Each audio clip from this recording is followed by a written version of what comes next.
मेरा नाम उर्वशी है। मेरी जिंदगी जैसी मैं जानती थी 1 साल पहले खत्म हो गई। मेरी परफेक्ट दुनिया मेरे चारों तरफ बिखर गई, मुझे खोया हुआ और टूटा हुआ छोड़कर। ये सब मेरे पिता धर्मपाल जी से शुरू हुआ।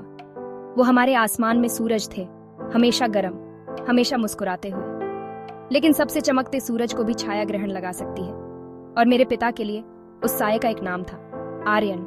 आर्यन? मेरे पिता अक्सर आर्यन का नाम कड़वाहट से लेते थे। उन्होंने उसे एक बेरहम बिजनेसमैन के रूप में चित्रित किया, जो दूसरों के दुर्भाग्य पर फलता फूलता है। आर्यन ने अपैरेंटली मेरे पिता के साथ पहले गलत किया था, एक ऐसा जख्म छोड़कर जो कभी नहीं भरा। उनका नाम हमारे घर में एक चेतावनी की तरह था, एक याद दिलाता था उस अंधेरे का जो हमारी खुशी के पीछे छिपा था। मैं आर्यन को डिस्ट्रस्ट करते हुए बड़ी हुई। यकीन था कि वो हमारी कहानी का विलन था। मुझे क्या पता था, किस्मत ने हमारे लिए एक क्रूअल ट्विस्ट रखा था, एक ऐसा जो मुझे मेरे प्रेजुडिस का सामना करने और उस आदमी के बारे में सच्चाई जानने पर मजबूर करेगा जिसने मेरे पिता के पास्ट को हॉन्टेड किया था। आर्यन एक बिजनेस टाइकून था। उसका नाम पावर और इन्फ्लुएंस का सिनोनिम था। वो सब कुछ था जो मेरे पिता नहीं थे। जहां मेरे पिता जेंटल और ट्रस्टिंग थे, आर्यन रूथलेस और कनिंग होने की अफवाह थी। वो एक ही सिक्के के 2 पहलू थे, हमेशा के लिए क्लैश करने के लिए डेस्टिन्ड।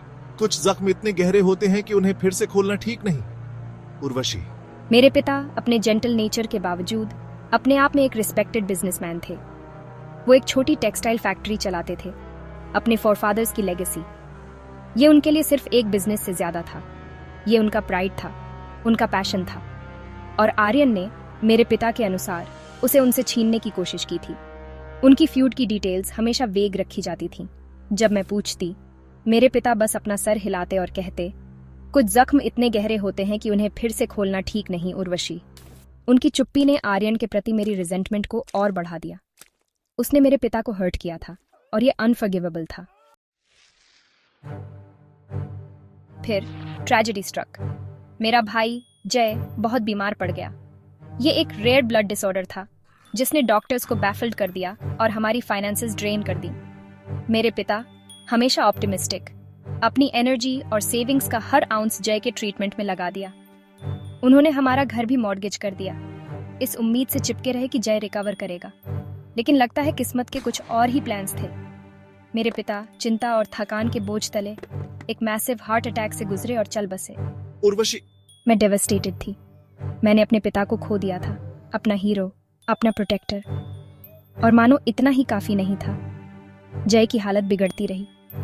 मैं डिस्पेयर में डूब रही थी। मेरे ग्रीफ और रिस्पॉन्सिबिलिटी का वेट मुझे नीचे खींचने की धमकी दे रहा था। हॉस्पिटल बिल्स बढ़ते जा रहे थे और मैं सब कुछ खोने के वर्ज पर थी। तभी अपनी डेस्परेशन की डेप्थ्स में मैंने आर्यन के बारे में सोचा।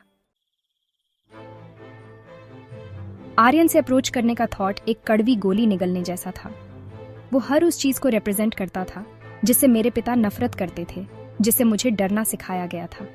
लेकिन हर गुजरते दिन के साथ जय की हालत बिगड़ती गई और मेरे ऑप्शंस कम होते गए। मेरे पास कोई चॉइस नहीं बचा था। मुझे अपना प्राइड निगलना था और उस आदमी से मदद मांगनी थी जिससे मैं नफरत करती थी। अपनी करेज का हर आउंस इकट्ठा करके मैंने आर्यन के ऑफिस में कांटेक्ट किया, एक मीटिंग रिक्वेस्ट की। मेरे सरप्राइज के लिए वो अग्री हो गया। मुझे याद है, मैं उनके ऑफिस में वॉक कर रही थी। मेरा दिल जोर से धड़क रहा था। वो एक बड़े से महोगनी डेस्क के पीछे बैठा था। उसकी आंखें शार्प और कैलकुलेटिंग थी। तो धर्मपाल की बेटी ने आखिरकार मुझे अपनी प्रेजेंस से नवाजने का फैसला किया। मैंने मुश्किल से निकला। मेरा प्रिपेयर्ड स्पीच मेरे गले में घुल गया। मैं बस एक चोक्ड विस्पर में इतना ही मैनेज कर पाई, प्लीज मिस्टर आर्यन, आप मेरी लास्ट होप हैं। मेरा भाई मर रहा है और मुझे आपकी हेल्प चाहिए।